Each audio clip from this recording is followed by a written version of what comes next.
स्वागत आहे मंदिर यात्रा विथ निकुराच्या चॅनलवरती। आज आपण जाणून घेणार आहोत भागवत एकादशी म्हणजे काय, ही एकादशी कशी करावी, पूजा विधी, उपवास नियम, कथा आणि अद्भुत फलश्रुती।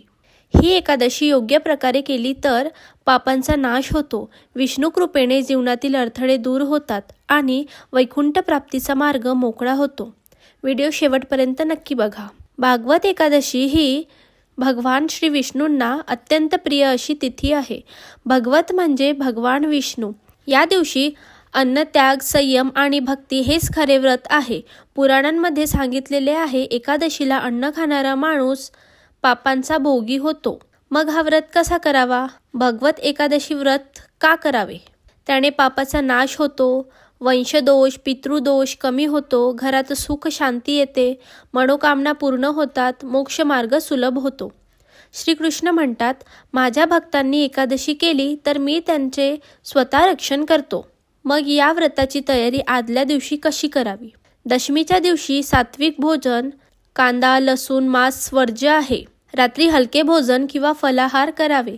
मन, वाणी आणि शरीर शुद्ध ठेवावे। एकादशीच्या दिवशी पूजेची तयारी कशी करावी? ब्रह्ममुहूर्तावर उठावे, स्नान करून स्वच्छ कपडे परिधान करावे, घरात तुळशीसमोर दिवा लावावा, भगवान विष्णूंचे स्मरण करावे। भगवत एकादशी पूजा विधी, त्यामध्ये साहित्य लागणार आहे आपल्याला विष्णू किंवा श्रीकृष्ण यांची मूर्ती किंवा फोटो, तुळसपत्र, दिवा, धूप, अगरबत्ती, फुले, फळे, पंचामृत। सगळ्यात आधी आसनावर बसून संकल्प करा। विष्णू सहस्त्रनाम किंवा ओम नमो भगवते वासुदेवाय याचा जप करावा।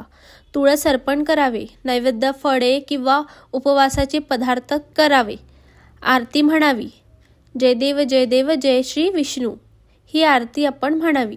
मग एकादशीला काय करू नये? एकादशीला अन्नधान्याचं सेवन करू नये। तांदूळ, गहू, डाळी हे सुद्धा खाऊ नये। खोटे बोलणं टाळावे, तसेच वादविवाह सुद्धा टाळावे। खूप वेळ झोपून घालवायचे नाही। भगवत एकादशीची एक कथा आहे।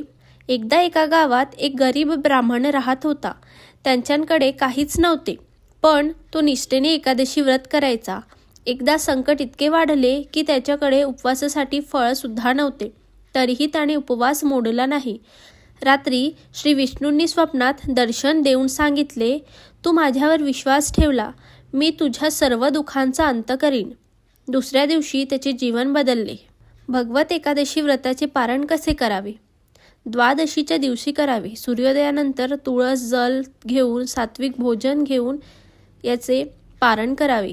भगवत एकादशी फलश्रुती, जन्मोजन्मी पाप नष्ट करतात, विष्णू लोक प्राप्ती होते, आयुष्य आनंदी होतो, संकटातून मुक्ती होतो। जर हा व्हिडिओ तुम्हाला आवडला असेल तर चॅनलला लाईक करा, शेअर करा आणि मंदिर यात्रा विथ निकुराच्या चॅनलला सबस्क्राईब करायला विसरू नका।